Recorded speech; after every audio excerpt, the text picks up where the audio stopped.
Ukraine യുദ്ധത്തെ sponsor ചെയ്യുന്നത് ഇന്ത്യയാണെന്ന് US president Donald ട്രംപിന്റെ ആരോപണത്തിന് മറുപടിയുമായി യുക്രൈൻ പ്രസിഡന്റ് വ്ളാഡിമിർ സെലൻസ്കി.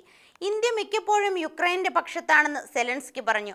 ഒപ്പം റഷ്യയുമായുള്ള ഇന്ത്യയുടെ എണ്ണ ഇടപാടിന്റെ കാര്യത്തിൽ വൈകാതെ ഇന്ത്യ നിലപാട് മാറ്റുമെന്നാണ് തന്റെ പ്രതീക്ഷയെന്നും വ്യക്തമാക്കി.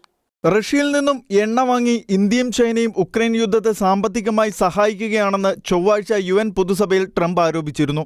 ഇന്ത്യ മിക്കപ്പോഴും ഞങ്ങൾക്കൊപ്പമാണ്. ഊർജ്ജ മേഖലയിൽ കുറച്ച് പ്രശ്നങ്ങളുണ്ട്. പക്ഷേ യൂറോപ്പുമായി ചേർന്ന് ട്രംപിന് അത് കൈകാര്യം ചെയ്യാൻ കഴിയുമെന്നാണ് കരുതുന്നത്. ഇന്ത്യയുമായി കൂടുതൽ ശക്തവും ദൃഢവുമായ ബന്ധമുണ്ടാക്കണമെന്നും സെലൻസ്കി പറഞ്ഞു. ഇന്ത്യയുടെ പിന്തുണ നഷ്ടപ്പെടാതിരിക്കാൻ പറ്റുന്നതെല്ലാം ചെയ്യണമെന്നും അപ്പോൾ അവരുടെ മനോഭാവം മാറുമെന്നും സെലൻസ്കി കൂട്ടിച്ചേർത്തു.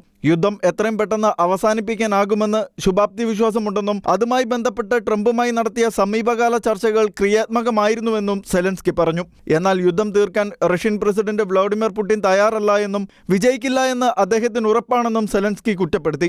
റഷ്യ ഇന്ന് എല്ലാ തരത്തിലും സമ്പൂർണ്ണമായി ആശ്രയിച്ചിരിക്കുന്ന ഏക ശക്തി ചൈനയാണെന്നും ചൈന ആത്മാർത്ഥമായി ആഗ്രഹിച്ചാൽ റഷ്യയ്ക്ക് മേൽ സമ്മർദ്ദം ചുലത്തി യുദ്ധം അവസാനിപ്പിക്കാവുന്നതേ ഉള്ളൂ എന്നും സെലൻസ്കി UN രക്ഷാസമിതിയിൽ പറഞ്ഞിരുന്നു. ചൈനയില്ലാതെ പുടിന്റെ റഷ്യ ഒന്നുമല്ലെന്നും സെലൻസ്കി പറഞ്ഞു. ഇന്റർനാഷണൽ ഡെസ്ക് ഷെക്കേന ന്യൂസ്.